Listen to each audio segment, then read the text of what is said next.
Sabe aquela imagem que a gente costuma ter do Brasil imperial, um lugar pacífico, unificado? Pois é, esquece. A realidade foi bem diferente. O século XIX, na verdade, foi um verdadeiro barril de pólvora. Um período cheio de conflitos violentos, um atrás do outro, que por muito pouco não rachou o país ao meio, antes mesmo dele se consolidar de verdade. E para a gente ter uma ideia do tamanho da coisa, olha esse número: mais de 50 mil.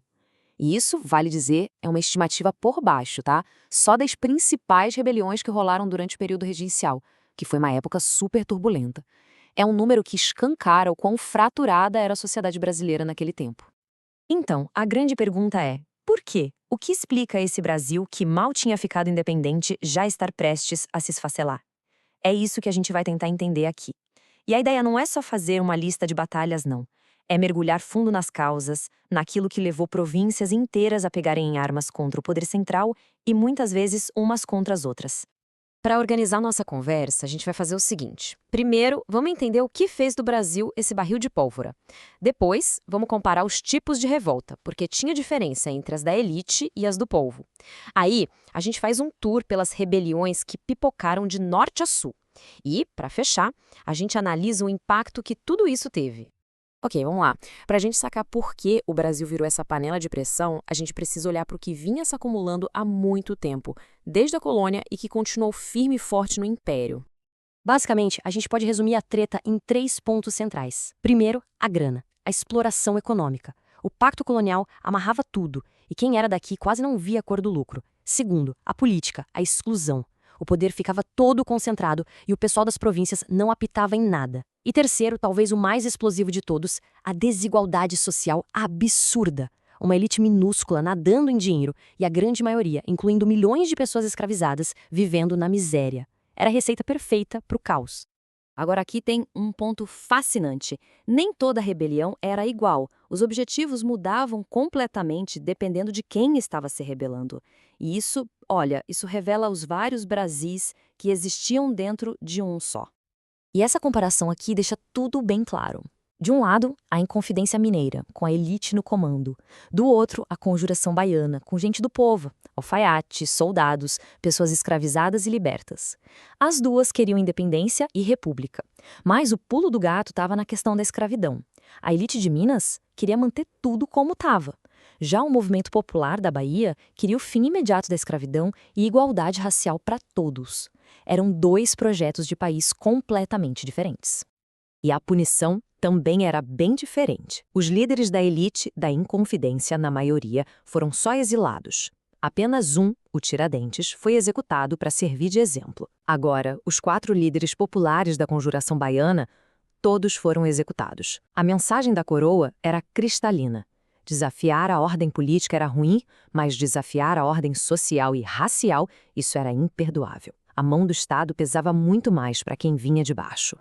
E é um engano pensar que essa agitação toda ficou só no Sudeste. Os conflitos explodiram pelo Brasil inteiro, cada um com suas próprias razões e sua própria cara.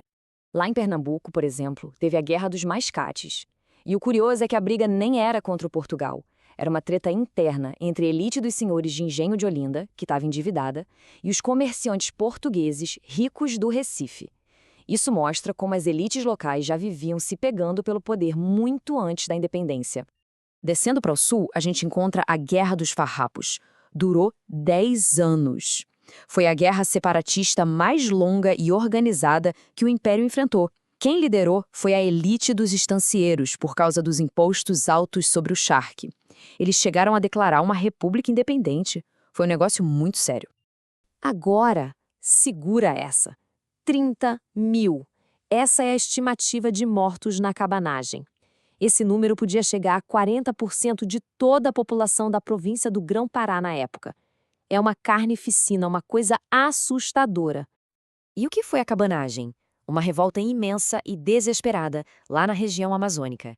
Quem se levantou foi o povo mais pobre, indígenas, mestiços, ex-escravizados, gente que morava em cabanas, daí o nome. Eles lutavam contra o abandono do governo e a miséria extrema. Foi uma verdadeira guerra pela sobrevivência, e a resposta do Império foi simplesmente aniquiladora. E para ter uma noção do caos, olha só essa linha do tempo. A regência, aquele período em que o Brasil não tinha um imperador adulto, foi o auge da confusão. Em 1835, ao mesmo tempo, estoura a cabanagem no norte, a revolta dos malês no nordeste e a Guerra dos Farrapos no sul. 2 anos depois, a Sabinada, também no nordeste. O governo central estava tentando apagar incêndio em tudo que é canto do país, simultaneamente.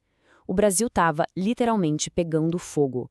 Então, fica a pergunta: como é que o Império sobreviveu a tudo isso? Como não se partiu em vários países?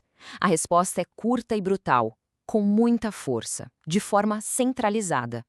O que o governo fez foi profissionalizar a repressão. Criou a Guarda Nacional, centralizou o comando e mandou figuras como Luiz Alves de Lima e Silva, o futuro Duque de Caxias, para pacificar o país. A missão dele era simples: esmagar as rebeliões, uma por uma, e garantir a unidade do território a qualquer custo. E essa comparação aqui revela tudo. A Guerra dos Farrapos, da elite, terminou com um tratado de paz negociado. Líderes anistiados, perdoados e ainda ganharam concessões. Já a cabanagem, uma revolta popular, terminou com um extermínio militar. Líderes executados ou presos, nenhuma concessão. A classe social definia se a rebelião terminaria com um acordo ou com um massacre. Mas seria um erro achar que esses movimentos foram só fracassos. Mesmo derrotados, eles foram super importantes. Ajudaram a formar uma identidade política brasileira, separada de Portugal.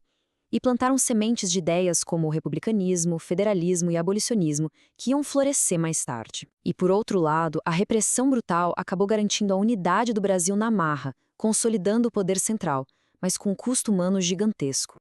E só para a gente ter a dimensão de algumas dessas ideias, a Conjuração Baiana, lá em 1798, mais de 200 anos atrás, já tinha como objetivo uma república com igualdade social e racial plena para todo mundo.